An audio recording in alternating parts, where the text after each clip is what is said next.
Things in the Senate are about to become a giant pressure cooker. A new poll shows the Senate is actually up for grabs for the first time, which is huge, but a Democratic candidate in Maine's campaign is imploding for reasons we will talk about. One of the races most watched in the country right now is in Michigan. That's down to just 2 candidates, but it's about to get very ugly. Another Democratic senator in a key state is under investigation for financial crimes. A Texas Republican running for Senate there was caught in London with his mistress.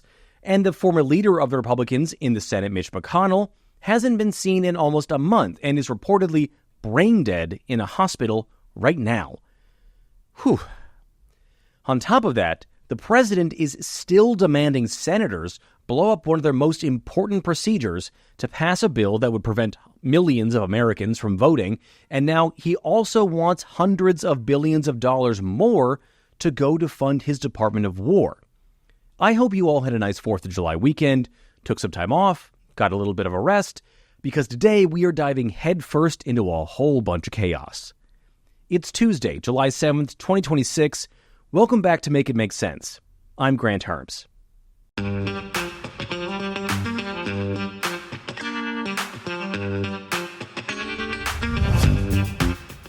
While I would much rather be talking about the Freedom 250 4th of July celebration that almost wasn't, the fact that tens of thousands of people waited hours in a heat wave where Washington, D.C. was hotter than 99% of the rest of the world, only to be caught in an entirely predictable spat of severe weather, and then evacuated by police on motorcycles and armed members of the military, seemingly without an evacuation plan at the ready, and then to return in the dead of night to hear the president give what amounted to a campaign rally speech before he set off a record-setting 850,000 pounds of fireworks that were described as apocalyptic and hard to see because there was so much smoke it blocked out the show itself, which didn't seem to matter to the president because despite being on stage and around 850,000 pounds of fireworks, he apparently dozed off during them.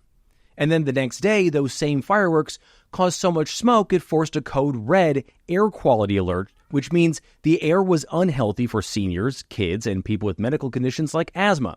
Now, like I said, I'd like to talk about that, but instead, we have to talk about the fact that the Senate might be on the verge of a political eruption. Last week, a new poll came out from the New York Times and Sienna. This is essentially the gold standard of polling. What they found was for the first time, key states that would flip control of the Senate from Republicans to Democrats are now in either Democratic leads or all within margins of error in polling.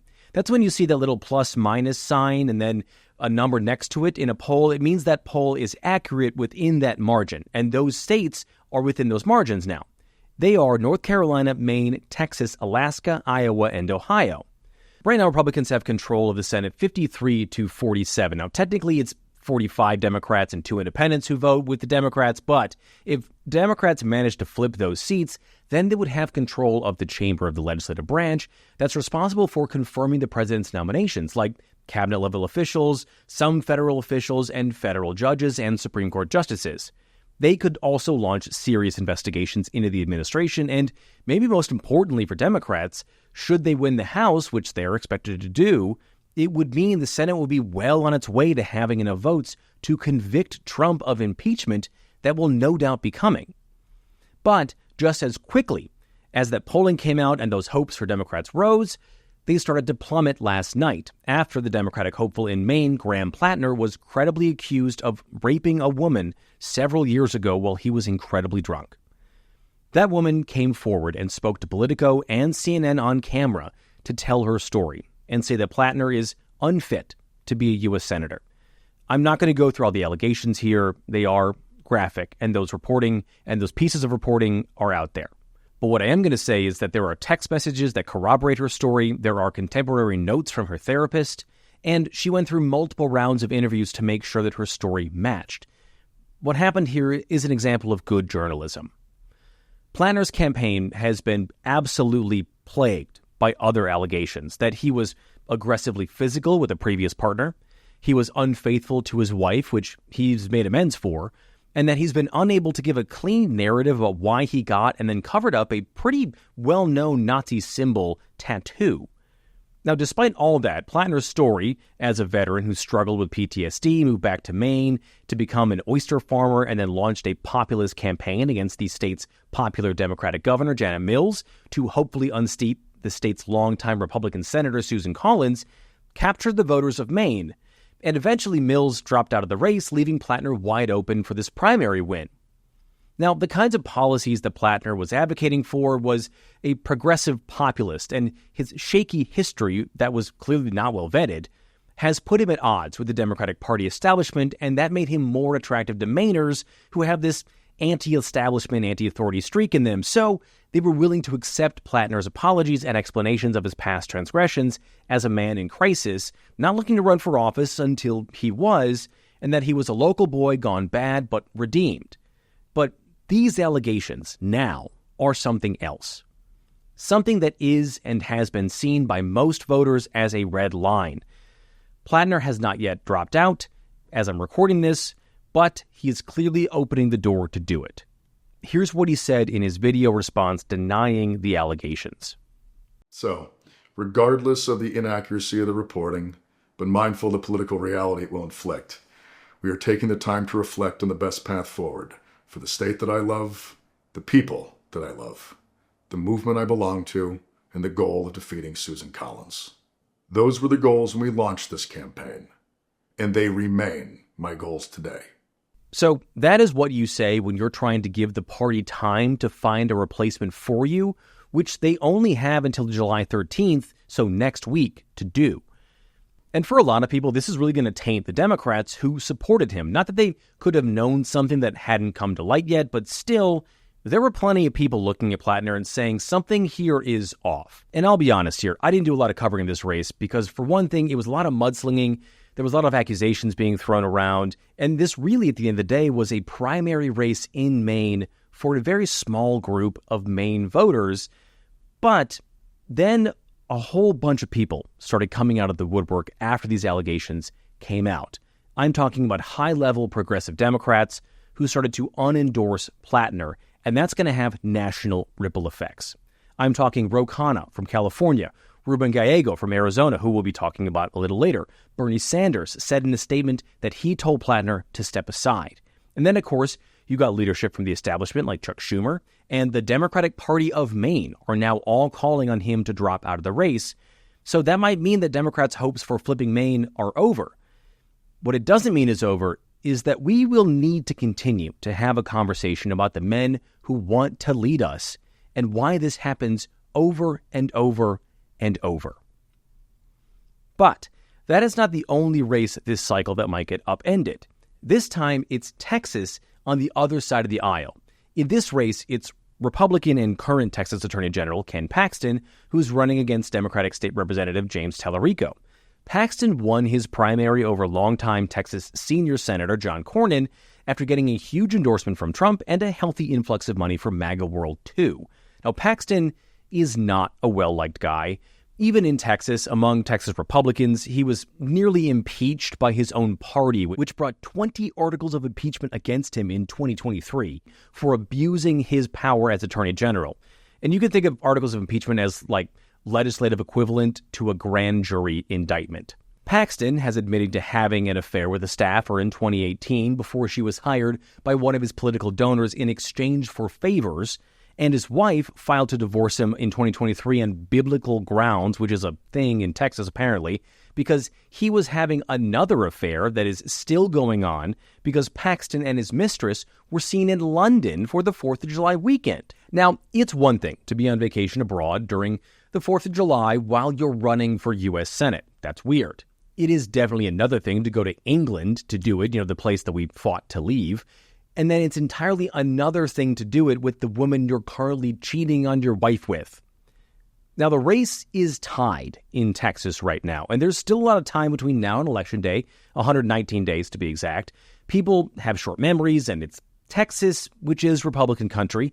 But that kind of behavior from Paxton to be so brazen about infidelity like that while also running a Christian conservative campaign in a state where that is a huge identity for people and how they vote, it's not exactly a lock that he's got on that seat, but Texas and Maine are now the races to watch. And then there's another race that is worth paying attention to. It's the Democratic primary race in Michigan because it just got really, really interesting. That race was between U.S. Representative Haley Stevens, State Senator Mallory McMorrow, and Dr. Abdul El-Sayed. And I've listed them off in order of establishment to progressive there. If you're a longtime listener to the show, you might remember that I had El-Sayed on the show last April when he was in third place. But over this last year, his campaign has steadily picked up steam and progressive support. He's campaigned with Bernie Sanders. He's been endorsed by Alexandria Ocasio-Cortez. He's even live-streamed and been joined on stage by Hassan Piker, the far-left Gen Z internet superstar. And then over the weekend, McMorrow, who was a rising star in the party in her own right, dropped out of the race as her poll numbers were sinking. That left El-Sayed and Stevens in the race. And that means this race is now going to be about Israel. Stevens is not Jewish, but is a self-described Zionist, and in 2023, during the lighting of the city of Detroit's menorah, which it does alongside a Christmas tree and a Kinara lighting, she said this: I will continue to fight for the people of Israel. I will continue to fight for Israel's existence.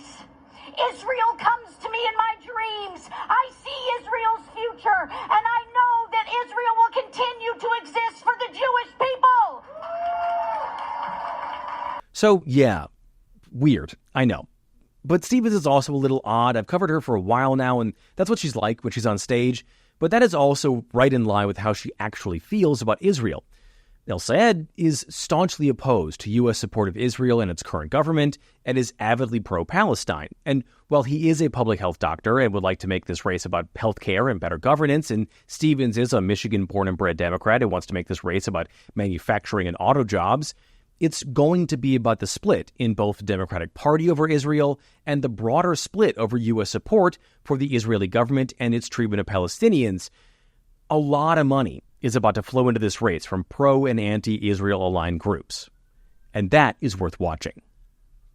Okay, I'm going to take a quick break here because I know that was a lot. We only have a few more seats to talk about, so take a breather, and I'll be right back. You know how every social media platform is basically engineered to make you angry and keep you scrolling? That's not an accident. Outrage performs better than nuance, so the algorithm feeds you outrage. I see it every day as someone making news content for a living. The loudest, most biased takes get the reach. The careful, fact-driven stuff like I do my best to bring you here gets buried. That's why I joined SaySo. It's a brand new news app just launched, built by a group of former journalists and engineers who asked, what if we built news from scratch for people who actually want to be informed instead of people who just want to keep scrolling? No algorithm optimizing for outrage, no AI slop, just vetted creators delivering fact-driven coverage, curated, so you can know what's going on in 5 minutes and then get on with your day. If you're the kind of person who is intentional about your sleep, your workouts, your work, what you eat, but your news diet is just whatever your feed throws at you, this is for you. The same energy finally applied to how you stay informed. I'm one of the first creators on SaySo, and my favorite feature is that I can link my sources right in the video. That way, you know how I'm telling you the truth. And if you sign up now, you'll be one of the first users to join. You can download SaySo. The link is in the show notes and the description. Go check it out and be as smart as you know you are. All right, let's get back to the show. Next, we have to go to Arizona, where we have to talk about Ruben Gallego. The very recently elected senator there is in some new hot water. The last time I talked about Gallego on the show was when he was associated with Representative Eric Swalwell from California, the most recent Democrat credibly accused of sexual assault, who was expected to be the next governor of California. Swalwell resigned in April.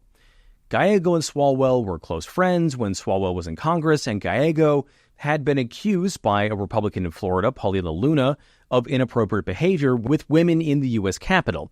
A Senate Ethics Committee investigation cleared him of those accusations after not finding any wrongdoing last week. Then, just days later, Axios first reported the Department of Justice opened an investigation into campaign finance into Gallego for allegedly spending campaign funds on trips to Miami, Chicago, Disneyland, and Disney World with his family, and even the Super Bowl in 2023, when he was running for office with Eric Swalwell and their wives. Now, this complaint is based on an anonymous whistleblower who came from Southern California to the FBI, not to Arizona where Gallego is a senator. Now, that doesn't entirely matter, but it's worth pointing out that it's not like in his backyard. The rules on campaign and specifically political action committee or PAC money and how it's used are loose at best. Politicians aren't allowed to use their main campaign funds on personal things like luxury trips, but PACs, that's a gray area, and that's where Gallego has said at least some of this money was coming from. Now, there's no telling how long this investigation could last, but Gallego is calling it a political attack by the Trump administration. If that's true, and this investigation gets hurried along, it could be the administration looking to force him out of office in time to have an emergency race in Arizona in November that could net Republicans another seat. Maybe. That brings us to our last Senate seat of the episode. Where in the world is Mitch McConnell? Mitch McConnell is Kentucky's 84-year-old Republican senator whose health has been declining for years. A few years ago, you might remember he paused in the middle of speaking for 10 full seconds on multiple occasions.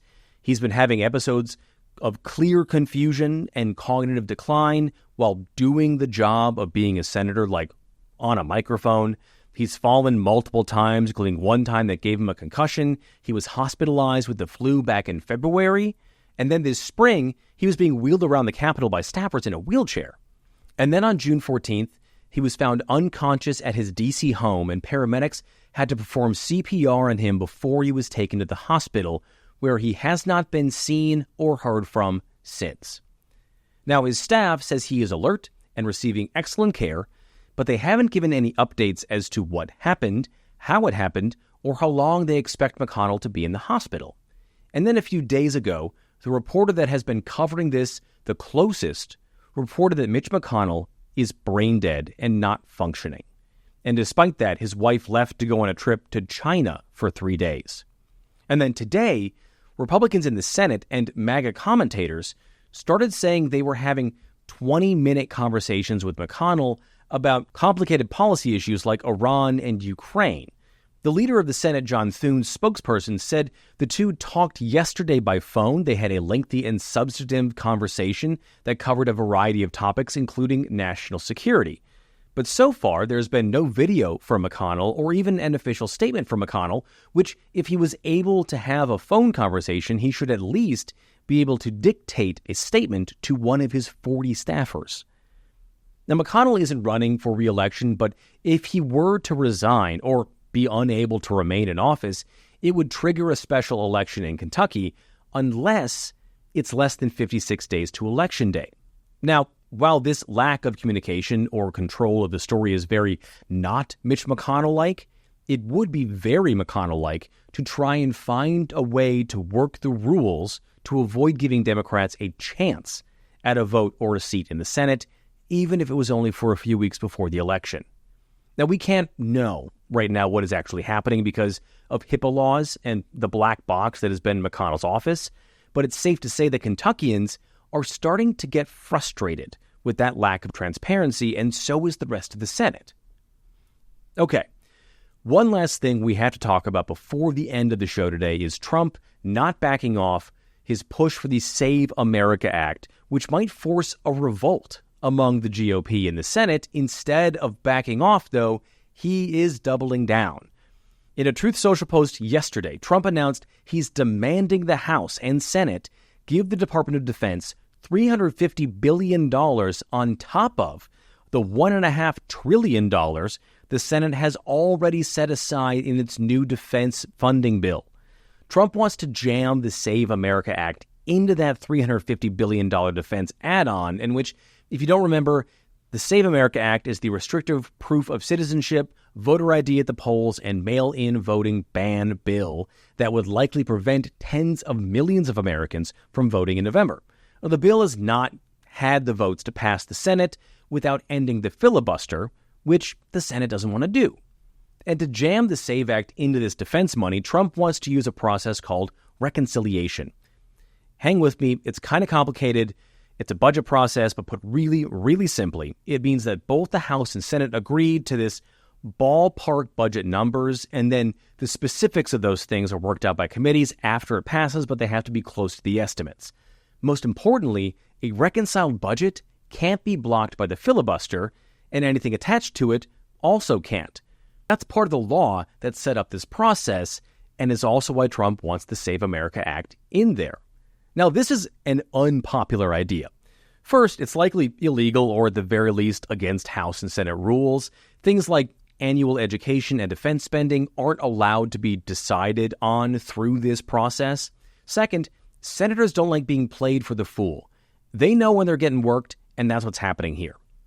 So many of them were already angry with Trump over the Save America Act and him trying to ram through this last-ditch effort before they head off for their summer recess isn't going to help. So to put all that together, plus those individual seats and races, means the Senate is a political Mount Vesuvius right now, and it's starting to feel like it could blow at any minute. And hopefully, that doesn't make the rest of us Pompeii.